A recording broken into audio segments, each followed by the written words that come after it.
Well, let's start again. I did that microphone trick again. Good morning, everybody, and welcome to the TriggerCharts pre-market rundown for Friday, January 10th, 2020, 2020. And we are going to be talking about a lot of different things today because obviously we have a new year upon us and there are some things that are very interesting happening out there. So I'm Andrew Horowitz. I'm one of the co-founders of TriggerCharts. Thanks so much for joining with me each and every week. We do this on Fridays. We also have a playback of this, or a rerun, or a replay on the TriggerCharts.com website. Also have it available on our YouTube channel. So there's plenty of places for you to check that out. So we have a pretty good group with here right now. I'm going to end this polling. We just started. The question was, what do you trade most often? And out of the group, I'll tell you percentages, it's probably easy to look at it that way. About 0% traded Forex, about 33% stocks, 17% ETFs, 50% traded futures, and nobody's trading options. Well, obviously you can get a pretty good ramp and a pretty good leveraging basis when you're trading futures, so that makes sense. You can utilize that. Kind of an interesting situation.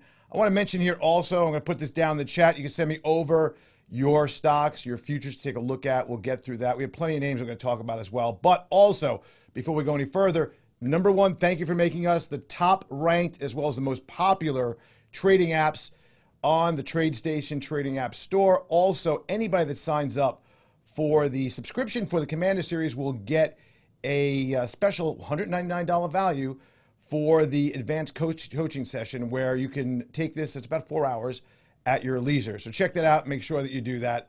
And we'll go from there. The information is right there. All you have to do is subscribe and then send us an email. You can send it over to support@triggercharts.com. Before we get any further and into this, I have to mention, of course, it's obligatory to say that this is just for training and educational purposes only. It's not a recommendation to buy or sell any security. It's not a suggestion of any sort, in any manner, in any way. So I want to make sure you understand that. Look to our disclosure. You'll see what's going on there. But again, please consider this for educational tools only. Let's kind of get over to this side here. Let's quickly mention that the jobs number came out this morning and really haven't seen too much of a move on the futures. Gold came down a little bit. Gold is down about $5 right now after that big move. We're going to talk about that a little bit because gold is showing some interesting characteristics right now with regard to some of the geopolitical tensions that are going on. Also want to look at the futures. Well, we see the futures are up on the Dow, about 34, 6 on the S&P, and the Qs continue their incredible rally, non-stop rally with the large cap growth names that are pretty amazing. And what's going on? What is the real weekly insight? Well, liquidity is king. We could definitely say that the additional monies that are being put forth by the central banks around the world, flushing into the system, whether it be due to low rates, ultra low rates, even, I would say, recession-style rates, and with additional quantitative easing that's going on around the world, even though it's not supposed to be said that it's quantitative easing by the United States, is clearly providing a backdrop of a safety net, of the availability of liquidity to put into where? Where do people put liquidity into? Well, they go into risk assets. That could be equities, that could be in commodities, that could be in bonds for that matter. But when I say risk assets, I'm saying anything aside from cash. So now what we're seeing is that there is this continuation of this flush in. The question really remains, when is that going to stop? We saw, and we've talked about several times, $425 billion of cash that's been eased quantitatively through the system, through the repo markets and the short-term treasury markets in an effort to keep rates low and to make sure there's no seizure of the overnight lending markets. And this has been going on since September. Even though the Fed has said, well, don't look at this as anything like stimulus, well, it can't be said to be anything otherwise. So the markets are taking this as very productive and utilizing it in a constructive manner to put money to work in all sorts of places. We're going to look at some fundamentals. Even though we talk about technicals, this is a briefing overall to get an idea of what's happening with the markets from a fundamental and technical base, because we could utilize both those in our total analysis to come up with what are some good ideas, where should we put money to work, or where shouldn't we put money to work. So one of the things that we're seeing is we're seeing this continuation of this rally. I think the momentum has turned into FOMO. So Momo has gone to FOMO. Just change the M's to the F's, and we get FOMO. FOMO, fear of missing out. I mean, a lot of people that I've been talking to, I'm wondering, should I increase risk? Should I be putting more involved in the markets? Should I be thinking about investing when I thought maybe 2 months ago that markets were really valued in a way that I didn't want to get involved? I'm really concerned about it, but I'm really concerned that what if it just continues to move up? Is that something you've been thinking about? I mean, seriously, maybe I should get into this, even though, you know what, it looks like it's overdone. Tesla being a great example of that, where you saw that stock went from 320, closed close to $500 yesterday, bounced off of that point down. At one point, it was down about $20 yesterday. Not a big deal, 5%. Started to move back up as dip buyers got into it. But Tesla's a great example of a company that doesn't deserve the valuation. When you look at Tesla and you say that, you know what, Tesla is now valued at more than the combination of GM and Ford, gets you thinking. In addition, it is valued at higher than the top ticking valuation ever of Ford historically. It is now the #1 most valuable American car company ever. Okay, that's good. Maybe there's an opportunity. Maybe everybody's going to be owning Teslas one day. But even if they do, how do we compete with a 17 million car print for like other American car companies with, 500,000 for Tesla, 600,000 maybe. And in China, maybe we'll bring it up to 1 million. How does the valuation get to that level? Well, you got FOMO that really participates in there, a short squeeze, and that's what's going on. So we have a fundamental backdrop that really doesn't matter. I don't think that traders, investors, either long-term or short-term, are really caring about what the valuations are when it comes with stocks. And let's get to that right now, because I think one of the things that we have to look at is the PEG ratio. This chart I took from Ed Yardini's work, and he puts out a weekly piece on a variety of different topics. This one specifically deals with PEG ratio. And the PEG ratio is a modifier of a simplistic PE ratio, price to earnings. Price to earnings just shows us a two-dimensional really, a two-dimensional look, but really a flat look at what is the price to earnings of a particular stock or an index. And what do you look at that in perspective to maybe another index, another stock, historical numbers? What the price to earnings to growth does, the PEG ratio, it looks at a three-dimensional calculation. It looks at the price to earnings and then compares it to the 5-year forward growth on where we are going to see estimates going for stocks. So in this case, what we're looking at here is primarily the S&P 500. Now, what you'll notice, I think you'll notice here, and I think it's pretty much, you can't not notice this, is this incredible move that we've seen in the latter part of, we'll call it, I guess, the middle part of 2018 through the end of 2019. Currently, this is, if you were to update this, trading at about a 1.82. On average, if we look historically, kind of look at these ranges here, we're seeing that probably about a 1.25, 1.3 is a reasonable long-term average. We do see dips below that. Oftentimes when things get overdone, and then of course, sometimes when it gets overvalued, and oftentimes what you see from there is these moves lower on this, cleaning this up. Where we are right now, again, 18.2. What this says to me is that investors are willing to pay about 40 to 50% more for future valuations, for future earnings growth than they were historically. That's pretty substantial. And when you look at that and we look at history, this is going back to what? 1995. 1995. Think about this for a second. We're going back to some of the highest times back in 07, 06, and even 09 when we peaked out right before things got, kind of turned around, because of course we got this level on the bottom. So even if we say that, well, things get a little bit overdone down to about the 0.8 level, and they have to kind of overshoot sometimes that we see that, they do start to level down.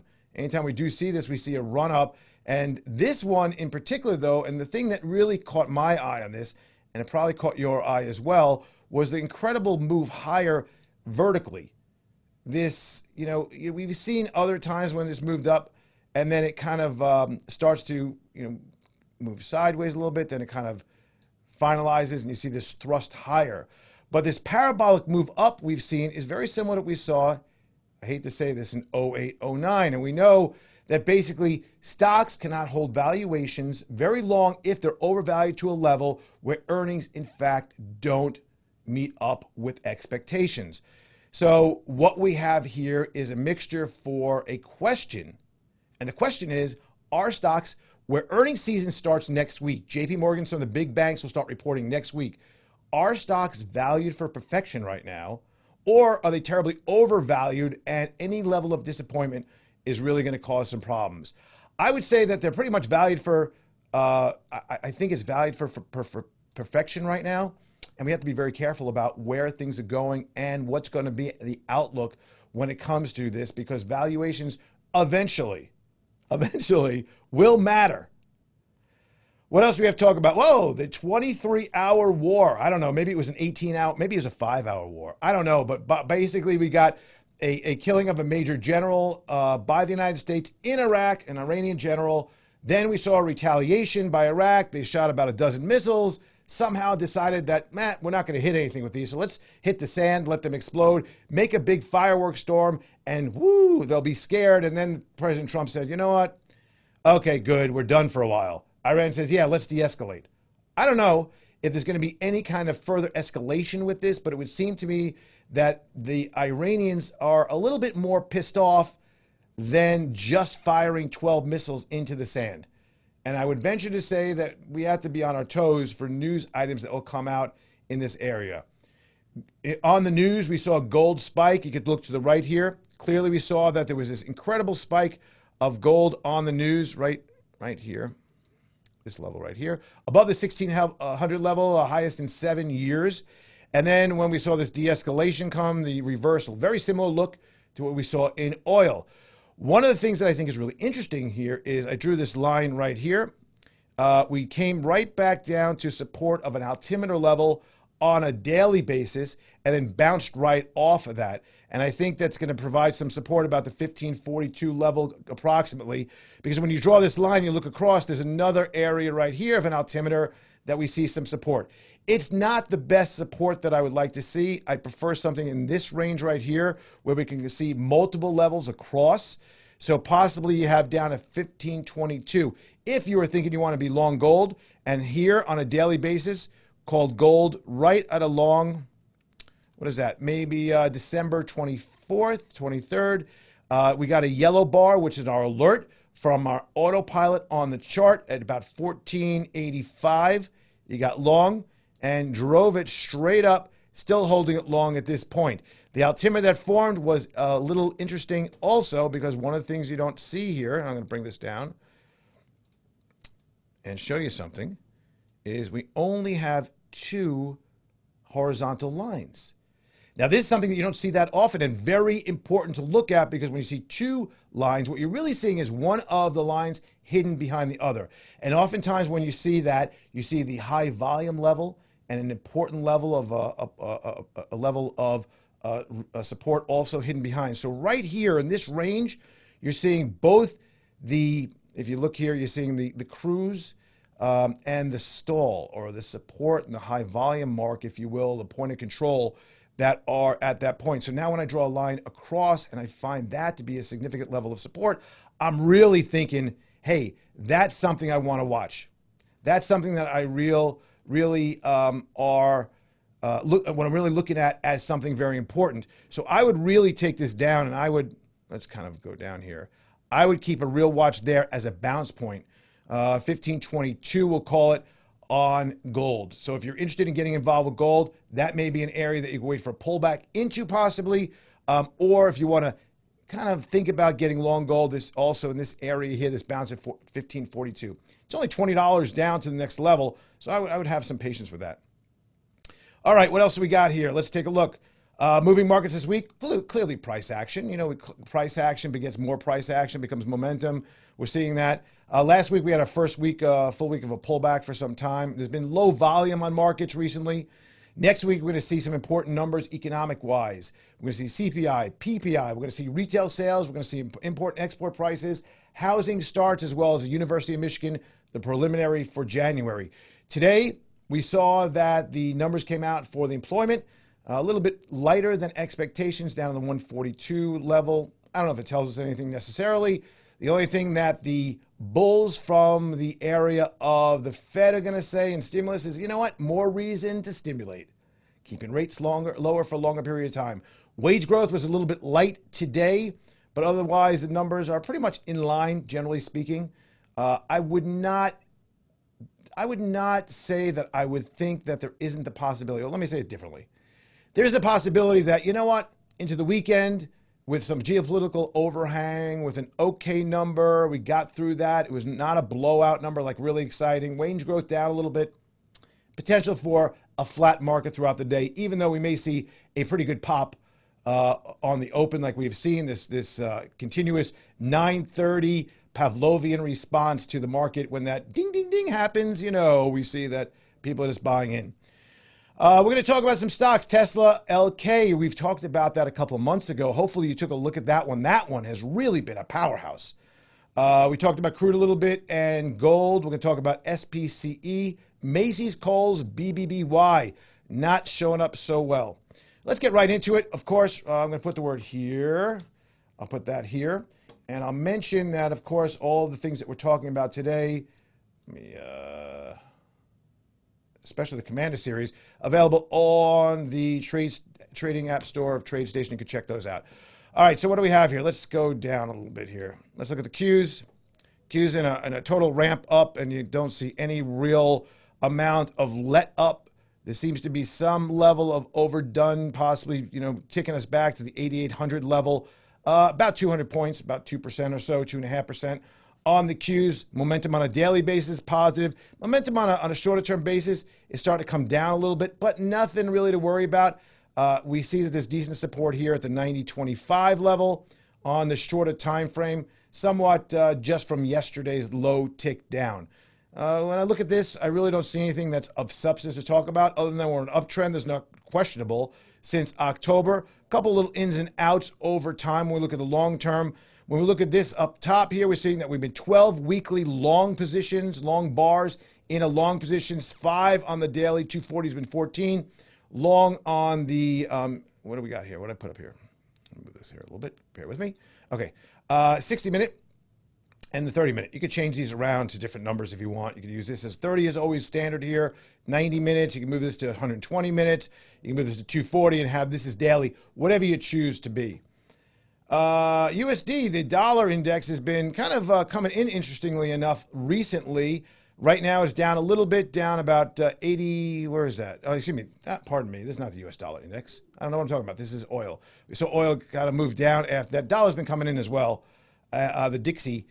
So, you know, what we're looking at here is oil. Oil has been reacting very favorably to geopolitical moves, but then selling off dramatically with the reality that we have a significant amount of opportunity in the U.S. to produce. And there doesn't seem to be any question about the fact that we have much lower expectations. We're a net exporter of oil right now. And you know what? So a higher oil price, what does that mean? Well, what that means to us is it's actually better for our economy, better for our companies. I mean, perversely, the whole idea of a war in Iran is actually potentially, aside from confidence, helpful for our economy. So what does that mean? How's that going to work out? Mentioned gold a little bit before. Gold is now trading a little bit lower. It's kind of making its way up this morning, popping right off. Look at this, right off of these levels right here. A little bit above it right here, about 1545. What else do we have? Silver. Silver's looking a bit the same as gold, so that big spike up, but still not getting any kind of leg significantly. We have a wide range that's going back over here, so I would say that, you know, this top end of 18.9 down to about 17 is probably pretty much in game. I would say that right about here, this 18.05 is a level that you really have to get beyond on the top end in order for things to start moving in silver. But you've seen a big consolidation in silver for some time. And let's take a look at that. This whole area inside of this range. Big consolidation. Not something that I would say prompts me to say, you know, there's a great opportunity for a downside trade, a short trade here, or a great opportunity for an upside. There's nothing that really, it doesn't speak to me. The chart doesn't speak to me. And if the chart's not speaking to me and the trends, and more importantly, this volume at price and our altimeter and our levels that we are doing in our autopilot don't speak to me, no reason to trade it. There's no reason to trade something just to trade something. So let's go and take a look at a couple of things here. I want to go down the list here. All right. Apple. No stopping Apple. What's interesting is if you did think that Apple was overvalued, what was really nice was when you look at the information that we're providing you here, you can see, well, Apple really broke out right about here in December, and it really hasn't turned around. We've been in long from about we'll call it 265 to 309. After we were long here, consolidation, right? We got long at about 250, closed that position at about 265. Consolidated a while, really not much to do here. A little bit of a short fake out right there, but no harm, no foul. Got right out of that position. That's really nice. And the nice part of the system here is that we take you out pretty much on your entry if things don't work out. And again, I'm just looking at daily here. When I look at a shorter term on this side, what I'm seeing here is a really interesting radar where below about, I would say 306, this level right here, what you find is there is a concern because inside this area, there's really no volume. Now, this isn't a big move. We're talking about 306 down to 304, a $5 move. If you want to scalp trade, well, have at it. But the fact of the matter is, whether you believe that there is some overvalued levels in here, probably back to the 300 level is what we're looking at, which corresponds directly with a very long-term 30-minute. Again, this is shorter-term trading on this, but the longer-term trade, which is really what you have to respect, all times respect the longer-term trade. If I haven't told you this once, I've told you this 1,000 times. We always look from right to left. Always looking right to left. Say it with me. Right to left, or look left. We're always looking left on a chart because obviously on a chart we know what to look for, but also when we look at some of these levels here. When we look at the area of, okay, well, we're long on Apple for 18 weeks. What's the overriding trend? Overriding trend is long. The bias is long on this. Very simple to figure out. Tesla got a short alert on the shorter term here. But again, Tesla has been on 2 separate occasions and several others actually on a daily basis. Got in on the 14th, so kind of mark these real quickly. Got on the 14th at about 250, took out the position at about 350. Consolidated back and forth a few different times, right about here, here, and here. And then got a more consolidation. We got a really tight level of altimeters. So we got a range that was really compressed very significantly. And if you understand how this works, the more compression we have, the more it acts like a springboard in either direction.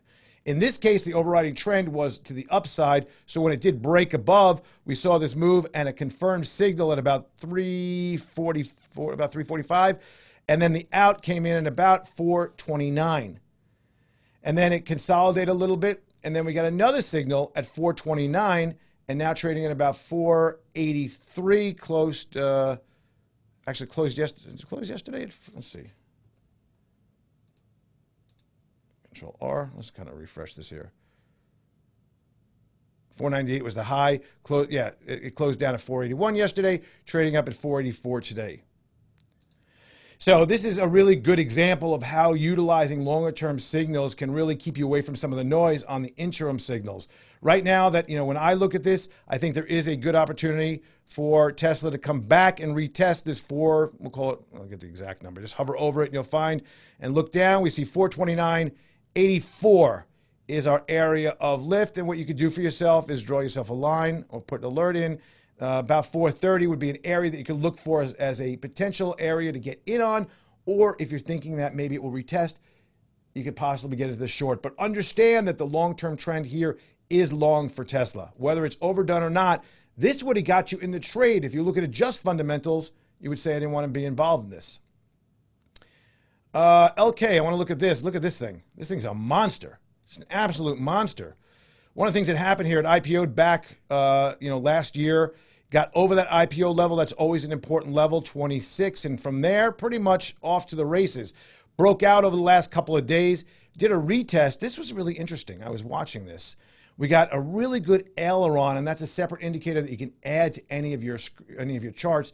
The aileron was showing a really good momentum to the upside ever since we're calling this, where are we here? November 14th. Aileron changed, hasn't really come down. A slight move to the downside right here through a consolidation where you wouldn't be involved anyway. And then we got this move to the upside, and 39.50, you got the call that, hey, orange, you're out. So we went in right about 33, get out about 39. It can start, look at this. I mean, almost down to the penny. Look at how great the call was here. This area right here, where we came right back down, tested the lower bounds. This is not magic. This is all calculation. This is all done by design. We draw these lines automatically on your chart to show you where the levels are of interest and where the levels are important to watch. We came right back into there 3 times. Tested that low, and then it was off to the races again, moving from about 33 up to about 45 over the last couple of days. Taking a little bit back today, but pretty incredible. This right here, this particular chart right here, is why this is such a popular indicator. This is why that people are using this so much, and why I use this, we use this in my office for personal trades as well as for trading overall for managed accounts. I just thought this was an interesting one, really weird chart. SPCE, we can get above the level. Where are we now? Oh, look at that. If we get above this, I would say right there, 1244. This thing could really take off like a rocket ship. You like that? Virgin Galactic. This is the private space missions by Virgin Galactic, where in a few years, hopefully, you and I will be able to take a quick mission up to the moon or something, or at least travel in the atmosphere and take one of their devices. This is something that's really going to be, I think, a trend for the next few years. But we saw some real wonkiness in this chart, and I don't really even think I could explain it, but there was nothing going on right about the 10 level, took off really nicely for a moment, then dropped down into the 7 range. Now we're starting to see a real good V, kind of a modified, maybe a, I don't know, W? I don't know what this is, but it's a strange pattern, more like a divining rod of some sort. And what happens here is if we do get above this, right now we're trading pre-market 1233, probably on light volume. Do get above this 1246, I don't know. This could really take off pretty well. Quickly, a couple of others. Macy's, Kohl's, not doing so well. Macy's had some numbers come out yesterday. They missed some things along with Kohl's, and there's a question about it. Kind of paddling to nowhere after that breakdown from 22, a big consolidation. I mean, yes, if you get above the 1790, you may have some smooth sailing to kind of hopefully fill that gap up to 21 again. Quickly, Kohl's dropped down yesterday, miss on same-store sales. BBBY had a really rough day yesterday also. A few people are saying buy at these levels. We did come into some support. I do still think the possibility down to 12s or so. We are seeing the aileron sell off pretty dramatically here. Beyond Meats, a couple of good days of information that came out with regard to, actually it was strange. It was that the Impossible Burger and the Impossible Company cannot supply McDonald's, and that leaves potentially Beyond. Now, if you look at this chart, there is the potential, especially on a short squeeze, to see some very significant action with this chart. So let's take this and look at this. Obviously, you know, over the level of 81, we do have a call and a turnaround after a very long period of just nothingness. We have a turnaround here at about the 82 level, currently trading at about 91. You have pretty much nothing going on up to about 100 right here. On a gap, on a hole, on an area that you need to look at. And then really there is there's nothing here that's really stopping it from moving back, as crazy as it may seem, back up to this 160 level, 145 we'll call it. So something to take a look at. I want to thank everybody for joining. I'm going to end right there because we're running out of time. Join us next week. We're going to talk about a variety of things related to the same areas of technical analysis. Go over to the TriggerCharts store, go over to the trading app store over at TradeStation, as well as all the areas that we will have for you in terms of education. Any questions you have, send them into support@TriggerCharts.com. Thanks so much for joining me. I appreciate it.